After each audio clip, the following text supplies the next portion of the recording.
మీకు విషయాన్ని జ్ఞాపకం చేయాలని ఆశపడుతూ ఉన్నాను. యెషయా గ్రంథం 26వ అధ్యాయం 19వ వచనం. మన ముందు ఈరోజు బల్ల ఉన్నది. ప్రభు యొక్క శరీరమును, ప్రభు యొక్క రక్తాన్ని మనం బల్లగా తీసుకోబోతూ ఉన్నాం. కనుక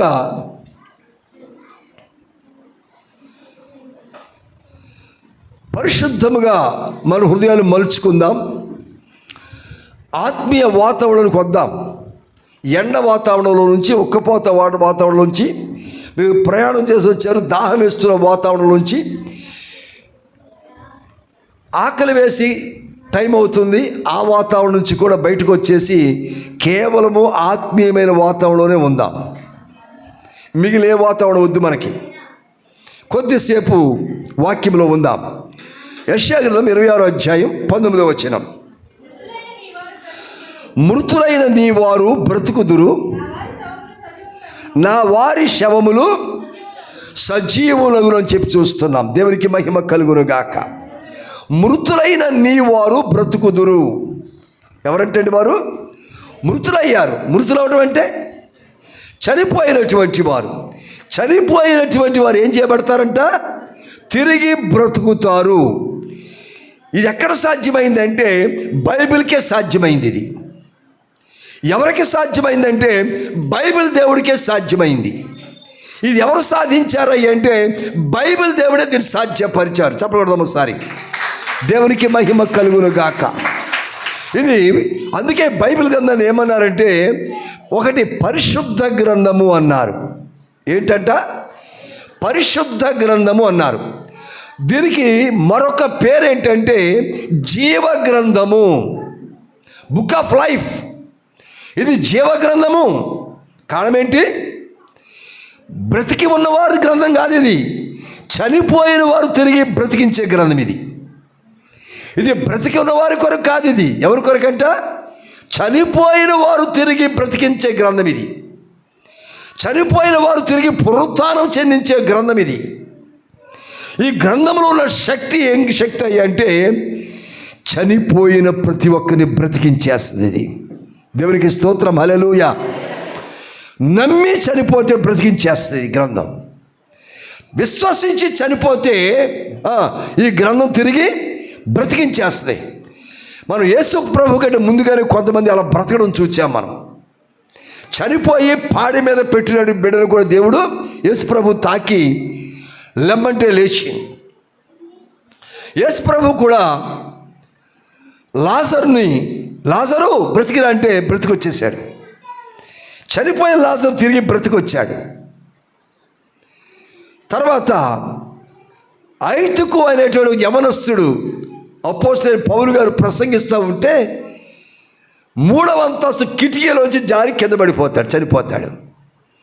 ప్రార్థన చెయ్యగా తిరిగి ఆ బిడ్డ బ్రతుకుతాడు. డోర్కా అనబడిన తబిత వృద్ధురాలై కాయిలా పడి ఆమె కూడా చనిపోగా ప్రార్థన చేయగా దైవజనులు ప్రార్థన చేయగా ఆమె కూడా తిరిగి బ్రతికితే తన వారికి ఆయన అప్పగిస్తారు. మళ్ళా ఉన్నాయి సాదృశ్యాలున్నాయి. ఇది ఎవరికి సాధ్యమైందంటే బైబిల్కి మాత్రమే సాధ్యమైంది. కనుక అంటున్నాడు ఇక్కడ, మృతులైన నీ వారు బ్రతుకుదురు. ఎవరు వారు? అందరూ కాదంట. నీ వారు అనగా దేవుని వారుగా ఎవరైతే ఉన్నారో, యేసు ప్రభుని ఎవరైతే నమ్మారో, ఆయన ఎవరైతే విశ్వసించారో, ఆయన ఎవరైతే ఆరాధించేవారుగా ఉన్నారో, ఆయన పొందిన గాయాల్లో కార్చబడిన రక్తము ద్వారా ఆ రక్తములో ఎవరి పాపాలైతే కడుక్కోవడానికి ఇష్టపడుతూ ఉన్నారో, పరిశుద్ధులుగా మారటానికి ఎవరైతే ఇష్టపడుతూ ఉన్నారో వారిని దేవుడు బ్రతికిస్తున్నాడంట. దేవునికి స్తోత్రం. అందుకే అంటాడు అక్కడ, ఆ లాజరు చనిపోయినప్పుడు వారి అక్కలతో మాట్లాడుతూ, చనిపోయినను ఏం చేస్తారంట? నమ్మిన వారు తిరిగి బ్రతికించబడతారు అంటాడు అక్కడ. విశ్వసిస్తే తిరిగి బ్రతుకుతారు అంటాడు అక్కడ. కనుక మనం జ్ఞాపకం చేసుకున్నప్పుడు ఇర్మియా గ్రంథంలో మాట చూద్దాం.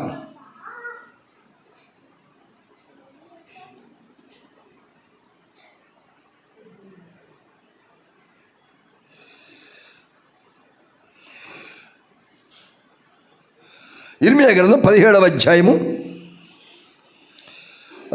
రెండవ వచనం. ఇనుప గంటముతో వ్రాయబడి ఉన్నది, అది వజ్రపు మనతో లిఖింపబడి ఉన్నది అంటాడు ఇక్కడ. ఎలా ఉందంట? పాపము, మన యొక్క పాపము ఇనప గంటముతో, పెన్నుతో పెన్సిల్తో కాదు, దేంతో?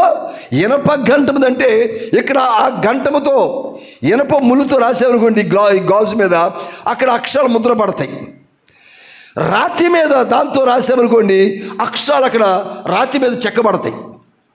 రాతి మీద చెక్కబడిన అక్షరాలు చెరిగిపోతాయా, అరిగిపోతాయా?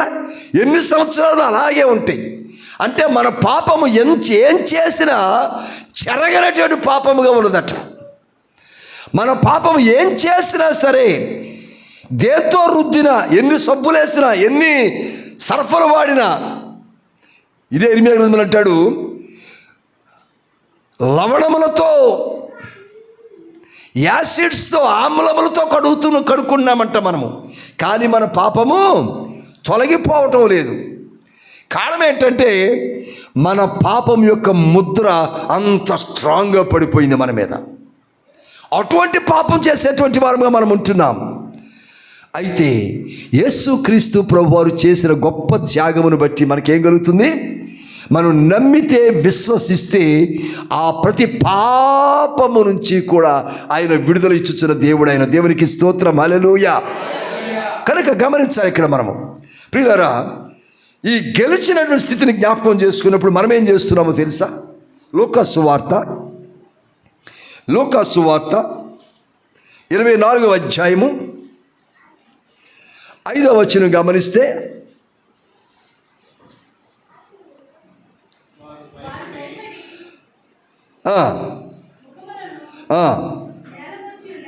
నేల మోపి ఉండగా, నేల మోయట్లేదు ఎవరికి, నేల మోపి ఉండగా మీరు సజీవుడైన వారిని మీరు ఎందుకు మృతులలో వెతుకుచూ ఉన్నారు అన్నాడు. చాలా బాగా.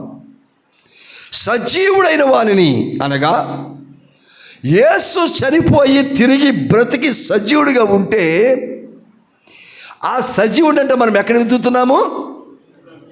మార్చురీలో వెతుకుతున్నాం, శవాల గదిలో వెతుకుతున్నాం,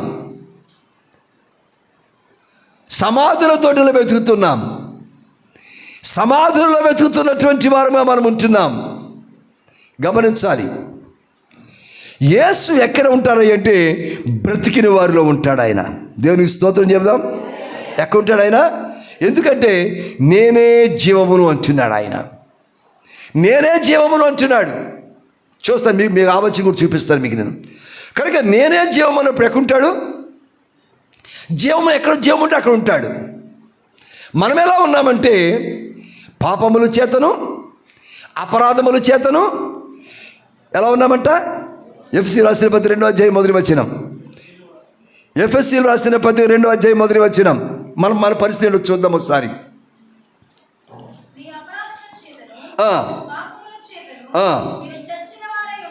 మీరు చచ్చిన వారై ఉండగా, మనం ఎవరమంటండి? పాపముల చేతను, అపరాధముల చేతను చచ్చిన వారము. ఇప్పుడు క్రీస్తుని ఎక్కడ వెతుకుతున్నాం? మనము చచ్చిన వారి మధ్య వెతుకుతున్నాం. కానీ ఎక్కడుంటాడు ఆయన? చూస్తున్నాం ఇక్కడ మనం. మీరు సజీవుడైన వారిని మీరు ఎందుకు మృతులలో వెతుకుచూ ఉన్నారు? ఆయన సజీవుడు. యేసు ప్రభుని సుగంధ ద్రవ్యాలు పోద్దామని తల్లి అయిన మరియా, మగ్దలేనే మరియా, సలోమి అనగా యేసుకు చిన్నమ్మవుద్ది సలోమి, ఇలా కొంతమంది స్త్రీలు కలిసి యేసు ప్రభు యొక్క సమాధి యొద్దకు ఈ ఆదివారం వేకువజామున ఇంకనూ తెల్లవారుచూ ఉండగా, ఇంకనూ చీకటి ఉండగానే ఆ స్త్రీలు వెళుతూ ఉన్నారు. ఆ స్త్రీలు వెళుతూ ఉంటే వారు అనుకుంటున్నారంట, మొన్న శుక్రవారం యేసు ప్రభుని అరిమత యోసేపు సమాధిలో యేసు ప్రభు దేహాన్ని పెట్టినప్పుడు పెద్ద రాయిని అడ్డుగా పొర్లించి, అడ్డుగా పెట్టి దానికి ముద్ర వేసి, సైనికులు ముద్ర వేసి వెళ్ళారు కదా. ఇప్పుడు ఆ రాయిని మన కొరకు, మన స్త్రీలము, బలహీనము, ఆ రాయిని పొర్లించలేము, ఆ సమాధి లోపలికి వెళ్ళలేము కనుక మనం ఎలాగునా ఆ యేసు యొక్క శరీరానికి ఈ సుగంధ ద్రవ్యాలు పోస్తాము అని చెప్పేసి వారు అనుకుంటూ ఉన్నారు. అనుకుంటూ నడుచుకుంటూ చీకట్లో వెళుతూ ఉన్నారు. సమాధి ఎద్దుకు రాగానే ఆ రాయి ఆటోమేటిక్గా పొర్లించిడుట వారు చూచారంట. దేవునికి స్తోత్రం చేద్దాం, హల్లెలూయా. వారు తీలే, ఊళ్ళో ఎవరైనా తీసుకెళ్దామా అని చెప్పేసి ఒకసారి ఒకరింటికి పాము వచ్చింది, త్రాచు పాము వచ్చింది. ఆ వాకిట్లో అలా తిరుగుతుంది. ఆ ఇంటాయన చూచాడు. ఎవరు చూశారో పాముని? ఇంటాయన అంటే ఎవరైనా ఇంటాయన చూశాడు. చూచి కంగారు పడిపోయి అంటున్నాడంట, ఎవరైనా మగవాళ్ళు ఉంటారంటారా, పాము వచ్చేది కొడదాం అంటున్నాడంట. ఏమంటాడు? ఎవరైనా మగవాళ్ళు ఉంటారంటారా, పాము వచ్చేది కొట్టాలా అంటున్నాడంట. మరి ఈయనెవరు? ఇలా ఉంటుంది మన సంగతి కూడా. మృతులలో యేసును వెతుకుతూ ఉన్నాం. ఆయన సజీవుడు. వీరు అనుకుంటూ ఉన్నారు, ఆ రాయి ఎవరు పొరలిస్తారు, ఆ పని నేను చెయ్యలేను అని. దేవుని పనిని ఏదైనా మీరు అనుకుంటే మీ ద్వారా కాకపోతే మరొకరి ద్వారా దేవుడు జరిగించుకుంటాడు. నువ్వు చేయలేను అనుకుంటే ఆ పని ఖచ్చితంగా మరొకరి ద్వారా దేవుడు నెరవేర్చుకుంటాడు. నా వల్ల కాదు అనుకుంటే, అందుకే అబ్రాహాము విషయం దేవుడు అంటాడు, నువ్వు కాకపోతే రాళ్ళు కేకలు వేస్తాయి అన్నాడు. చెప్పకూడదాం. దేవునికి మహిమ కలుగాక. నువ్వు కేకలు వేయకపోతే ఎవరు కేకలు వేస్తారు? రాళ్ళు నా పక్షంగా కేకలు వేస్తాయి. దేవుని పని ఆగదు, దేవుని పరిచర్య ఆగదు. ఈవేళ లోకంలో చాలామంది దేవుని పరిచయం ఆపేయాలని చెప్పేసి ప్రయత్నం. ఈవేళ కాదు, లోకము పుట్టినది మొదలుకొని దేవుని సేవ జరగకూడదని ఆటంకపరచాలని రాజులు సైతము, అధికారులు సైతము అనేక మంది ఇప్పుడు దాకా ప్రయత్నాలు చేస్తూనే ఉన్నారు. వారు ఎన్ని ప్రయత్నాలు చేస్తున్నారో అంతగా సేవ పెరిగిపోతానే ఉంది. చెప్పకూడదాం. దేవునికి మహిమ కలుగునుగాక. ఇదివరకు రోజుల్లో ఎక్కడో ఊరికో సేవకుడు ఉంటే ఉండేవాడు, లేకపోతే లేదు. మండలానికి ఒక సేవకుడు ఉండేవాడేమో, కానీ ఈవేళ వీధి వీధికి సేవకులు ఉన్నారు. ఈవేళ వీధి వీధికి మందిరాలు ఉన్నాయి. ఈవేళ ఎక్కడ పడితే అక్కడ ఆరాధనలు జరుగుతున్నాయి. ఈవేళ ఎందుకు ఇంత ప్రబలపోయిందో తెలుసా? ఆపేయాలి అనుకున్నారు, ఇవేటకి ఆపేయాలి అనుకుంటున్నారు. కానీ దేశాలు చుట్టేస్తూ ఉన్నది ఇప్పుడు పరిచర్య, దేవుని సేవ. దేవునికి స్తోత్రం, హల్లెలూయా. ఎందుకంటే ఇది సజీవమైనటువంటిది, ఇది సజీవుడైన దేవుని యొక్క విషయం ఇది. కనుక వారు వెళ్ళేసరికి ఆటోమేటిక్గా రాయి పొరలించబడి ఉందంట. ఆ పొరలించబడి ఉన్నటువంటి రాయిని చూచి మనకంటే ముందుగా ఎవరో వచ్చి రాయిని పొరలించేశారు. మనం యేసును చూద్దామని లోపలికి వెళ్ళేసరికి అక్కడ యేసు ప్రభు కనిపించలేదు. ఆయన వస్త్రములు విడిగా పడి ఉన్నాయి. అక్కడ ఆయన వస్త్రాలు విడిగా పడి ఉన్నాయి. అప్పుడు వారు ఆ రాతి సమాధి లోపల ఆ మూలకి ఈ మూలకి, అంటే ఏ నక్కలో తోడేళ్ళు కుక్కలు లాక్కెళ్ళిపోయినాయేమో ఆ శరీరాన్ని అని చెప్పి ఆ మూలకి ఈ మూలకి తిరిగి వెతుకుతూ ఉన్నారట. అటు ఇటు తిరిగి వెతుకుతూ ఉంటే ఎక్కడా కనిపించలేదు ఆయన దేహము. ఆయనకి చుట్టిన వస్త్రం మాత్రం అక్కడ పడి ఉందంట. చుట్టిన వస్త్రం మాత్రం పడి ఉంది అక్కడ. ఈ లోపల దగ మెరిగినట్టి దూత ప్రభు తలను ఎక్కడ పెట్టారో అక్కడ కూర్చొని మాట్లాడుతూ ఉంది. ఏమంటే, భయపడకుడి, మీరు భయపడి ముఖమును నేల మీద మోపారు, కానీ మీరు భయపడకుడి. మీరు ఏం చేస్తున్నారంట? సజీవుడైన వానిని సమాధులలో వెతుకుతూ ఉన్నారు. ఆయన సజీవుడు అంటే ఆ మాటకి అర్థం ఏంటంటే ఎప్పటికీ బ్రతికి ఉండేటువంటి వాడు. సజీవుడు అంటే మాటకి అర్థం ఏంటి? ఎప్పటికే బ్రతికి ఉండేటువంటి వాడు. ప్రస్తుతానికి మనం ఎవరమే? జీవులమా సజీవులమా? ప్రస్తుతానికి ఈ రోజుకి జీవులం. ఇప్పుడు ప్రస్తుతానికి జీవులు మనం. ప్రభువు నామలో మనం ఏమవుతాం? తర్వాత ఇక్కడ చనిపోయిన తర్వాత, మరణించిన తర్వాత అప్పుడు మనం సజీవులుగా, అంటే పరలోకములో శాశ్వతంగా ప్రభువుతో పాటు బ్రతికేలా చేస్తారు ఆయన.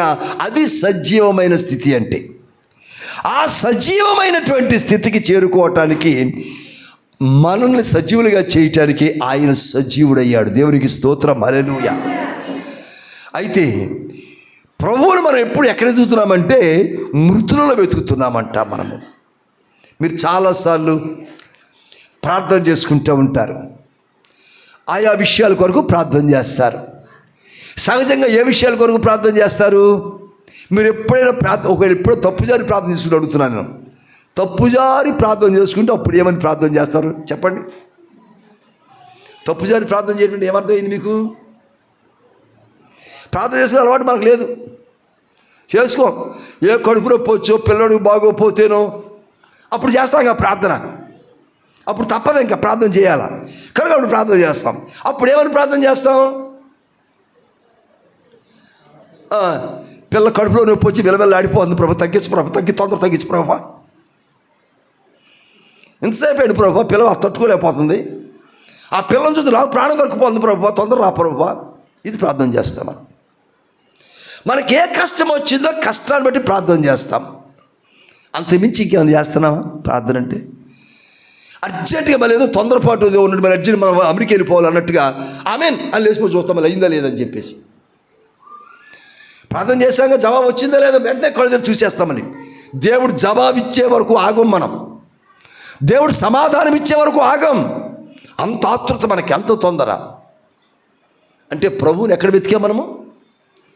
పిల్లకు వచ్చిన కడుపు నొప్పి దగ్గర ప్రభువుని వెతుకుతున్నాం మనం. నువ్వు దారిలో వెళ్తూ ఉంటావు, ప్రభువా ఏ ఆటో నాకు అడ్డం రాకూడదు, ఏ పందులు కుక్కలు పశువులకు అడ్డం రాకూడదు, ట్రాఫిక్లో ఏం అడ్డం రాకూడదు ప్రభువా అంటే ఎక్కడ వెతుకాం ప్రభువుని మనము? బజారులో రోడ్డు మీద వెతుకుతున్నాం మనం. మీరు ఒక 100 రూపాయలు 100, 200 చీరలు కొనాలనుకుంటే బజార్కి వెళ్తారు షాప్కి. ప్రభువా నేను బయలుదేరి వెళ్తున్నాను ప్రభువా, నా ముందుకి నా వెనకాల జట్ సెక్యూరిటీ ఏర్పాటు చేసే ప్రభువా, ఎవరిని ఈ పక్క తగలకూడదు, ఈ పక్క తగలకూడదు. షాప్కి వెళ్తే 200 చూద్దాం ఉంటే 150కే మంచి చీర దొరకాలి, పట్టు చీర దొరకాలి ప్రభువా. షాపుల్లో వెతుకుతాం మనం యేసయ్యని, సంతల్లో వెతుకుతున్నాం యేసయ్యని మనం, ఎక్కడెక్కడో మార్గాల్లో వెతుకుతున్నాం యేసయ్యని మనం. మీరు ఎక్కడ వెతుకుతున్నారంట? మృతులలో వెతుకుతూ ఉన్నారు. మృతులలో వెతుకున్నారు. యోహాను సువార్త 1వ అధ్యాయం 4వ వచనం. యోహాను సువార్త 1వ అధ్యాయం 4వ వచనం.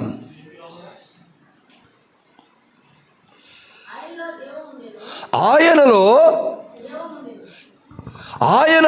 జీవముండెను, ఆ జీవం మనుష్యులకు వెలుగై ఉండెను. దేవునికి స్తోత్రం చేద్దాం, హల్లెలూయా. ఆయనలో ఏముందంట? జీవముండెను. ఆ జీవమే మనకు వెలుగై నడిపిస్తూ ఉంది. ఆ జీవమే మనకు వెలుగై నడిపిస్తుంది. ఆయనలో జీవం ఉన్నది. మరి మనం ఎక్కడ ఏం చూస్తున్నాం? ఆయనలో ఉన్న జీవాన్ని చూస్తున్నామా? నీ అవసరాలు చూస్తున్నావా? ఏం చూస్తున్నాం మనము? మన అవసరాలు చూస్తున్నాం. మన అవసరాలుగా చూడాల్సింది, మన అవసరాలుగా చూడాల్సింది ఏం చూడాలి? ఆయనలో ఉన్న జీవమును చూడగలగాలి మనం. ఆయనలో ఉన్న జీవాన్ని కనుక్కోగలగాలి మనం. ఎందుకంటే ఆయన సజీవుడు. ఇప్పుడు బంగారం కొట్టుకెళ్ళి వినండి బాగా, ఏ కొట్టుకి, ఏ షాప్కి? బంగారం షాప్కి వెళ్ళి 1 కేజీ చింతపండు అడగండి, ఇస్తారా? నీ బంగారం అడిగానా ఏంటే బాబు, నేను అడిగేది చింతపండేగా అనండి. పోయి చూసి అమ్ముతారా వాళ్ళు? అమ్మరు. బంగారం షాప్లో ఏం దొరుకుద్ది? చెప్పాలా? బంగారమే దొరుకుద్ది. మసిపొగ్గులు దొరకవు అక్కడ, కిరాణా సరుకులు దొరకవు అక్కడ, మనిషి ప్రాణం నిలిపే మందులు కూడా దొరకవు అక్కడ. అంటే ఎక్కడ ఏమి వెతకాలో మనకు తెలుసు, కానీ యేసును మాత్రం సరైన స్థితిలో వెతకట్లేదు మనం. పోనీ ఏదైనా హాస్పిటల్, మంచి హాస్పిటల్కి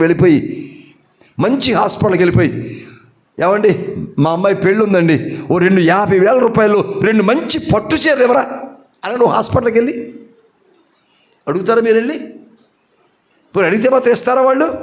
ఏముంటుంది అక్కడ? ట్రీట్మెంట్ ఉంటుంది. చీరలు అక్కడ ఎందుకు ఉంటాయి? అంటే మనం ఏం వెతకాలి? యేసులోను. యేసు దగ్గరికి వెళ్ళి ఉప్పు వెతుకుతున్నాం మనం, యేసు దగ్గరికి వెళ్ళి చింతపండు అడుగుతున్నాం మనం, యేసు దగ్గరికి వెళ్ళి ఆయింట్మెంట్ అడుగుతున్నాం మనం, యేసు దగ్గరికి వెళ్ళి తలనొప్పి మాత్రం అడుగుతున్నాం మనం, యేసు దగ్గరికి వెళ్ళి చదువు అడుగుతున్నాం మనం తప్ప యేసులో జీవమును మాత్రం వెతకట్లేదు మనం. అందుకనే మృతులలో వెతుకుతున్న వారంగా, మృతులలో తిరుగులాడుతున్న వారంగా మనం ఉంటున్నాం. ఓ డాక్టర్ గారి దగ్గరికి వెళ్ళి అయ్యా మీరు ఎంత పెద్ద డాక్టర్ గారు కదా, మరి ప్రేమయ్య గారే ఉన్నారు, ఆయన చాలా పెద్ద డాక్టర్ గారు, ఆయన చిన్నపిల్లలకి చాలా మామూలు డాక్టర్ గారు కాదు ఆయన దగ్గరికి వెళ్ళి అయ్యా మీరు ఎంత పెద్ద డాక్టర్ గారు కదండి, నాకు చాక్లెట్ కావాలా అని అడగండి. డాక్టర్ గారి దగ్గర ఏముంటుంది? ట్రీట్మెంట్ ఉంటుంది. ఆయన చాక్లెట్ అమ్ముతారు, ఆయన అమ్మరుగా. మరి యేసు దగ్గరికి వచ్చి ఏమడుగుతున్నాం మనము? యేసు దగ్గరికి వచ్చి ఏమడుగుతున్నాం మనం? ఏం అడగాల? ఏం వెతకాలి? ఏం చూడాలి? ఆయన అంటున్నాడు, ఆయన యోహాను సువార్త 1వ అధ్యాయంలో ఆయనలో జీవం ఉండెను, ఆ జీవము మనుష్యులకు వెలుగయ్యుండెను. ఎవరికి వెలుగంటిది? మనుష్యులకు వెలుగు. ఇప్పుడు మీకు అందరికీ ఇప్పుడు అక్కడ వెలుగుతుంది కదా, బల్బు వెలుగుతుంది కదా, కరెంట్ బల్బు వెలుగుతుంది, అవునా? ఆ వెలుగు, అది వెలుగుతుందిగా, ఆ వెలుగు దాని వెనకాల పడుతుందా, ముందుకు పడుతుందా? ముందుకు పడుతుంది. ఆ వెలుగును మనం అనుభవిస్తున్నాం. కరెంట్ లైట్ బల్బు యొక్క వెలుగు మన కొరకు. అది యేసులో ఉన్న జీవము మన కొరకు. యేసులో ఉన్న జీవం ఎవరికి చెప్పండి? మన కొరకు. ఆ యేసులో ఉన్న జీవమును మనం ఉపయోగించుకోనకుండా దాన్ని దుర్వినియోగపరుచుకుంటూ ఉంటే మరి నీకెక్కడి నుంచి వస్తుంది వెలుగు? నీకెక్కడి నుంచి వస్తుంది? అందుకనే ప్రకటన గ్రంథం 1వ అధ్యాయం 18వ వచనం చూద్దాం.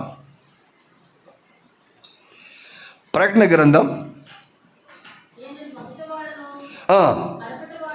మొదటి వాడను, కడపటి వాడను, జీవించువాడను, మృతుడనైతిని గాని ఎలాగంట? యుగ యుగములకు కూడా ఆయన సజీవుడైనటువంటి దేవుడు అంట. దేవునికి స్తోత్రం చేద్దాం. హల్లెలూయా. నేను మృతుడనైతిని గాని యుగ యుగములకు అంత ముందు అంటాడు ఆయన. 17వ వచనం నుంచి, నేను ఆయన చూడగా చచ్చిన వారి వలె ఆయన పాదముల యొద్ద పడి తిని, ఆయన తన కుడి చేతిని నా మీద ఉంచి నాతో ఇట్లా, నేను భయపడకము, నేను మొదటి వాడను, కడపటి వాడను, జీవించువాడను, మృతుడనైతిని గాని ఇదిగో యుగ యుగములు సజీవుడనై ఉన్నాను. మృతుడనైతిని గాని సజీవుడనై ఉన్నాను. ఎందుకు మృతుడయ్యాడు ఆయన? ఎందుకు మృత్యువును చేరుకున్నాడు ఆయన అంటే, మనం పాపముల చేతను, అపరాధముల చేతను చచ్చిన వారమై ఉంటుండగా ఏంటి మన స్టేటస్ ఏంటంట? మీరందరూ మీ మొబైల్లో స్టేటస్ పెట్టుకుంటూ ఉంటారు, అవునా?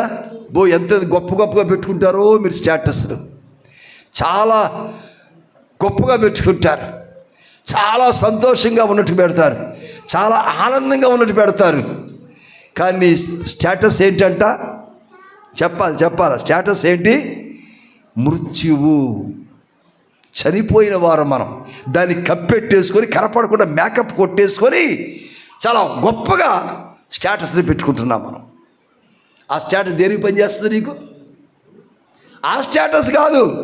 నువ్వు నిజముగా ఎస్, నాలో ఈ దోషం ఉన్నది, నాలో ఈ పాపం ఉన్నది, నాలో ఈ అపరాధం ఉన్నది, ప్రభు రక్తంలో నేను కడగబడుతున్నానని చెప్పేసి ప్రార్థన చేసుకుని పాపక్షమాపణ నొందిన బిడ్డగా ఉంటే నీవు కూడా జీవించుచున్న బిడ్డగా దేవుడిని మార్చేస్తున్నాడు. దేవుని స్తోత్రం, హల్లెలూయా. కనుక ఇక్కడ అంటున్నాడు ఆయన, యుగ యుగములకు సజీవుడైనటువంటి దేవుడు నువ్వు అంటున్నాడు. ఏమిటి ఆయన యుగ యుగాల్లో ఆయన సజీవత?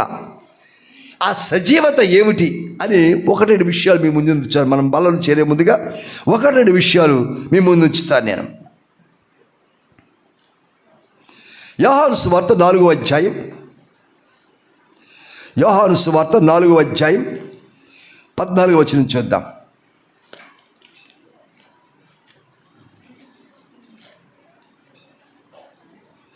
యోహాను సువార్త 4వ అధ్యాయము 14వ వచనం. నేనిచ్చు నీళ్ళు త్రాగువాడు ఎన్నటికీ దప్పిగొనడు.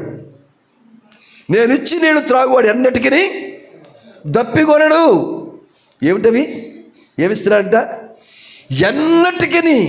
ఎవరితో చెప్తున్నాడు ఈ మాట? మిట్ట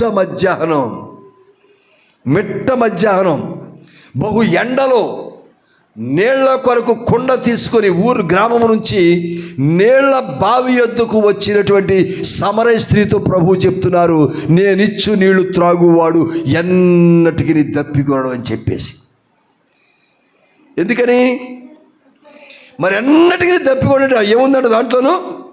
చదివినారా? నేను వారికి ఇచ్చు నీళ్లు నిత్య జీవమునకై, అంటే సజీవముగా ఉండటానికై. నిత్య జీవమునకై అంటే ఎప్పుడూ బ్రతికి ఉండటానికై ఇవ్వబడే నీళ్లు నేను ఇస్తున్నానన్నాడు. చెప్పడం ఒకసారి. దేవునికి మహిమ కలుగును గాక. మనం మామూలుగా ఉపయోగించి నీళ్ళు త్రాగితే మరల దాహం వేస్తుంది, కానీ దేవుడిచ్చి నీళ్ళు త్రాగితే ఏమైందంట? మనకి నిత్యము జీవించేటువంటి వారంగా ఉంటాం. దేవునికి స్తోత్రం. బల రెడీగా ఉంది. రెండు విషయాలు చెప్పేసి ముగించేస్తున్నాను. ముందుకు సాగుదాం మనం. అమ్మగారికి చాలా ధన్యవాదాలు. దేవునికి మహిమ కలుగును గాక. గమనించినప్పుడు మరొక రెండు విషయాలు మీకు ముందు ఉంచుతున్నాను.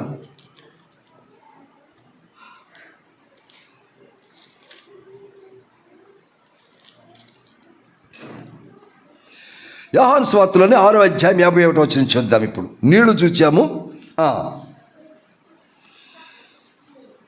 6వ అధ్యాయం 51వ వచనం.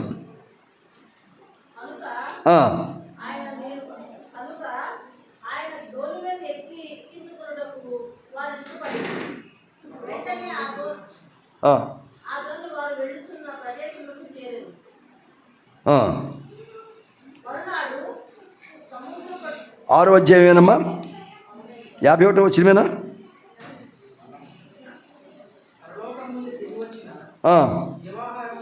ఆమేన్. దేవునికి స్తోత్రం, హల్లెలూయా. పరలోకము నుండి దిగి వచ్చిన జీవాహారము నేనే. ఏంటా జీవాహారము? పరలోకము నుండి దిగి వచ్చిన జీవాహారము నేనే అంటున్నాడు ఆయన. అంటే ఆయనకు రొట్టెను పట్టుకొని ఆకాశము తట్టు కళ్ళెత్తి దాన్ని విరిచి ఆయన శిష్యులకి ఇస్తూ అన్నాడు, ఇది నా శరీరము, దీన్ని తీసుకున్నప్పుడల్లా నన్ను జ్ఞాపకము చేసుకోండి అంటున్నారు. ఏంటది? రొట్టెను పట్టుకొని ఇది నా శరీరము అన్నారు ఆయన. ఆ శరీరాన్ని ఇప్పుడు ఏమన్నారంటే ఇది జీవాహారము అంటున్నారు.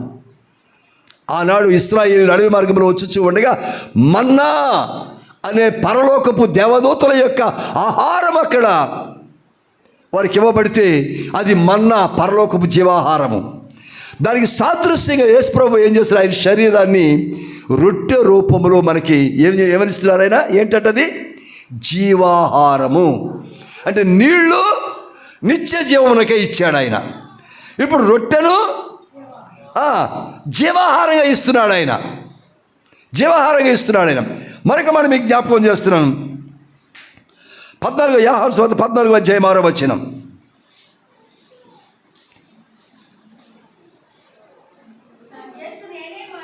నేనే మార్గమును జీవమును, ఐఎమ్ ద లైఫ్, నేనే జీవమును, నేనే మార్గమును సత్యమును అంటున్నాడు ఆయన. అంటే ఆయనలోనే జీవమున్నది. అందుకే ఇందాక చూసాం మనం, ఆయన సజీవుడు అని చెప్పేసి, ఆయనలో జీవమున్నది అని చెప్పేసి. మరొక భాగాన్ని మీకు జ్ఞాపకం చేసి ముందుకు సాగుతాను. రోమీయులకు రాసిన పత్రిక 14వ అధ్యాయం 12వ అధ్యాయం, రోమీయులకు రాసిన పత్రిక 12వ అధ్యాయం 1వ వచనం. కాబట్టి సహోదరులారా, దేవునికి అనుకూలమైన ఏంటంట, దాని పేరేం పెట్టారు? సజీవ యాగముగా శరీరమును ఆయనకు సమర్పించుకోవాలి. ఇప్పుడు ఆయన శరీరాన్ని మన కొరకు సజీవ యాగముగా, సిలువలో మన కొరకు సజీవ యాగం అయిపోయిన దేవుడు. ఏముంది ఆయన యాగములో? ఆయన త్యాగంలో ఏముంది? జీవమున్నది. అంటే ఇంకా చాలా వచనాలు ఉన్నాయి, ముగించేస్తున్నాను నేను. ఆదికాండం మొదలుకొని సృష్టించబడినప్పుడు మొదలుకొని నేటి వరకు ఇక ముందు యుగయుగాలు కూడా ఆయన జీవము కలిగినటువంటి దేవుడు. ఆయన చప్పట్లు కొడదాం. ఆయనలో జీవమున్నది. మనం అనుకుంటాం ఆ రాళ్ళు రప్పలు అంటాం మనం, వాటికి ఏమి లేదు, జీవము లేదు. మరి బండలో నుంచి నీళ్ళు వచ్చినాయి, జీవం ఉన్నట్టా లేనట్ట? ఉన్నట్టే కదా. ఎస్, జీవం అన్నది. సమాధిలోంచి తిరిగి యేసయ్య బ్రతికారు కదా. అంటే ఇప్పుడు సమాధిలో జీవం ఉన్నట్టా లేనట్ట? ఎవరు పెడుతున్నాం అక్కడ సమాధిలోను? చనిపోయిన వాడిని పెడుతున్నాం. కానీ యేసయ్య దాన్ని ఏం చేస్తున్నాడు? అక్కడ కూడా జీవాన్ని ఉంచాడు. మీకు చప్పట్లు కొట్టాలి చెట్లు కనీసం. అంటే అక్కడ అక్కడ ఉండిపోతారేంటి మీరు? నా తెలియక అడుగుతా, ఊరికే నా తెలియక అడుగుతాను. అంటే సమాజం అక్కడ ఉండిపోతారు పర్మనెంట్గా? లేవాలో లేదా? ప్రభు రమ్మని పిలుస్తూ ఉంటే, లేపుతారంటుంటే ఉండిపోతారు అక్కడ. ఆయన సజీవుడైన దేవుడైనా, ఆయన సమాధిని గెలిచిన దేవుడైనా. ఎందుకు గెలిచాడో తెలుసా? నీ కొరకు గెలిచాడు ఆయన, ఆయన కొరకు కాదు. ఆయన కొరకు గెలవాల్సిన అవసరం లేదు. ఆయనకి అసలు మరణమే లేదు. ఆయనకి మరణానికి గెలవాల్సిన అవసరం ఏముంది? నీ కొరకు నీకు మరణమున్నది, నీకు మరణమున్నది కనుక ఆ మరణమును ఆయన గెలిచి నిన్ను గెలిపిస్తున్నాడు. ఆయన చనిపోయి సమాధి చేయబడి తిరిగి జీవమును పొందుకొని నిన్ను జీవింపచేయటానికి ఆయన జీవించుచున్న దేవుడిగా మారిపోయాడు ఆయన. దేవునికి స్తోత్రం, హల్లెలూయా. కనుక ఆయన బలి కూడా, సిలువలో ఆయన యాగము కూడా, అది కూడా జీవముతోనే జరిగిందంట. టాప్ టు బాటమ్ ఆయన జీవము లేకుండా ఏది, ఈ విశ్వ సృష్టిలో ఆయన జీవము లేకుండా ఎక్కడ మేము అనుకుంటాం? సూర్యులో జీవం ఉన్నది, ఆకాశంలో జీవం ఉన్నది. జీవము లేకుండా ఏది కూడా సృష్టించలేదు. ప్రాణం లేకపోవచ్చు, రాయిలో ప్రాణం లేకపోవచ్చు, కానీ జీవం ఉన్నది. యేసు ప్రభువుకి జీవం ఉన్నది అక్కడ కూడా. కనుక ఆయన శరీరమును, ఆయన రక్తాన్ని, ఆయన సజీవమైన యాగమైపోయి మన కొరకు జీవమును ఆయన శరీరము ద్వారా, ఆయన రక్తము ద్వారా మనకు జీవమును పంచుచున్నటువంటి దేవుడు ఆయన. దేవునికి స్తోత్రం, హల్లెలూయా. ఆ మారు మనసు పొంది, పాపక్షమాపణ ఉంది, నీటిలో బాప్తిసం పొంది, అప్పుడు ఆయన శరీరమును, ఆయన రక్తమును రొట్టె రూపములో, ద్రాక్షరసం రూపంలో ఎవరైతే తీసుకుంటారో వారు చనిపోయినను తిరిగి బ్రతికింపబడతారు. దేవునికి స్తోత్రం, హల్లెలూయా. అందుకే యెషయా గ్రంథంలో ఏం చూసాము? నీ వారు బ్రతుకుదురు. ఎవరు నీ వారు? ఎవరు నమ్మిన వారు, విశ్వసించిన వారు. శవములు తిరిగి సజీవములవుతా ఉన్నాయి. కనుక మనం కూడా నమ్మితే, విశ్వసిస్తే మనము అట్టి రీతిగా ఉండబోతూ ఉన్నాం. యుగాలు కూడా పరలోకములో ఉండటానికి ఆయన గొప్ప త్యాగం, సజీవమైన త్యాగంగా మనం చేసినటువంటి దేవుడు ఆయన. మరొక మాట మీకు జ్ఞాపకం చేస్తూ ముగించేస్తున్నాను. హెబ్రీ రాసిన పత్రిక 4వ అధ్యాయం 12వ వచనం. హెబ్రీ 4:12. త్వరగా చదవాలి. మీరు చాలాసేపు తీస్తున్నారు, వేరే వచనాలు చదువుతున్నారు. ఎందుకని అంత పర్ఫెక్ట్గా తీయలేకపోతున్నారు వాక్యాన్ని మీరు?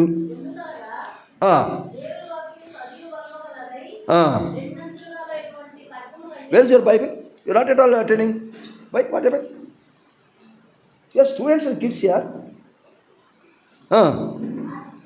అందరూ బెలట్గా బైబిల్ తీయాలి, చదవాలి. చదివినా 2 అంచుల ఆ 2 అంచుల కంటే ముందేమని చెప్పాము ఒకసారి. దేవుని యొక్క వాక్యం ఏంటంటది? దేవుని యొక్క వాక్యం ఏంటది? సజీవమైనటువంటిదై. లేదా అక్కడ లేదా? మరి అందరూ అంటే మీకు బలం కావాలి తప్ప జీవం అక్కర్లే మీకు.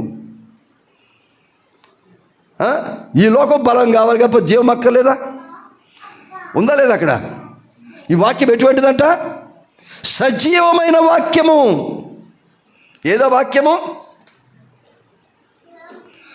బైబిల్ గ్రంథం సజీవమైన వాక్యము కలిగినటువంటిది. ఆక్సిజన్, ఇదే నీకు వెంటిలేటర్, ఇదే నీకు సెలైన్, ఇదే నీకు ఇంజెక్షన్, ఇదే నీకు ఆపరేషన్, ఇదే నీకు విటమిన్, ఇదే నీకు టానిక్, ఇదే నీకు సిరప్.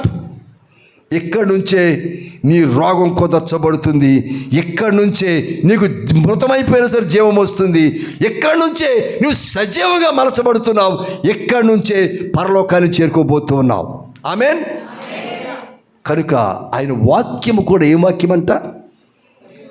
ఎస్. ఇప్పుడు ఒక ప్రశ్న అడుగుతున్నాను నేను. మీరు ఎంతమంది ప్రతిరోజు బైబిల్ చదువుతున్నారు? చదవలేని వాళ్ళు, నేను వాళ్ళని అడగట్లా. చదవలేని వాళ్ళు, చదువు రాని వాళ్ళు వద్దు, వాళ్ళు పక్కన పెడతాను. చదవగలిగిన వాళ్ళు ఎంతమంది రోజు ఈరోజు చదివి వచ్చారు, నిన్న చదివారు, మొన్న చదివారు, రోజు బైబిల్ చదివి ఒకసారి చేయొద్దండి. గుడ్. దేవునికి స్తోత్రం. హల్లెలూయా. గుడ్. ఏ ఉద్దేశంతో బైబిల్ చదువుతున్నారు? ఏ ఉద్దేశంతో బైబిల్ చదువుతున్నారు? ఉద్దేశం ఉందా బైబిల్ చదవడానికి? ఒక పర్పస్, ఒక కారణంగా బైబిల్ చదువుతున్నారు కదా. ఊరికే వంకాయలు తరగరు. అది సాంబార్లోకో, పచ్చళ్ళలోకో, కూరలోకో, తాలింపులోకో తరుగుతారు వంకాయల్ని. ఊరికే బైబిల్ చదవరు. ఒక ఆయన ఎవరు ఊరికే డబ్బులు రావని. ఏదో పర్పస్ ఉంది, కారణం ఉంది. ఏ కారణంతో బైబిల్ చదువుతున్నావు? బైబిల్ చదివితే ఏమవుద్దో, ఏ కీడు వస్తుందో భయపడి చదివేవాళ్ళు కొంతమంది. బైబిల్ తీసే ఓపికలైతే క్యాలెండర్లు ఉంటాయిగా, అడుపుతుడు పక్కన కూడా గొడుక్కొని కాసేపు.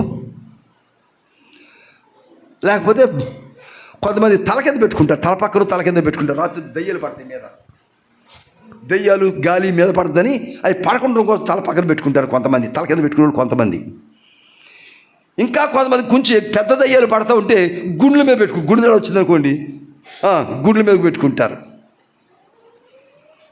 నేను మా ప్రిన్స్ అమ్మ అంటుంది, ఆ తమ్ముడిని పట్టుకొని గట్టి కేకేశాడు, సంతోషంగా కేకేశాడు.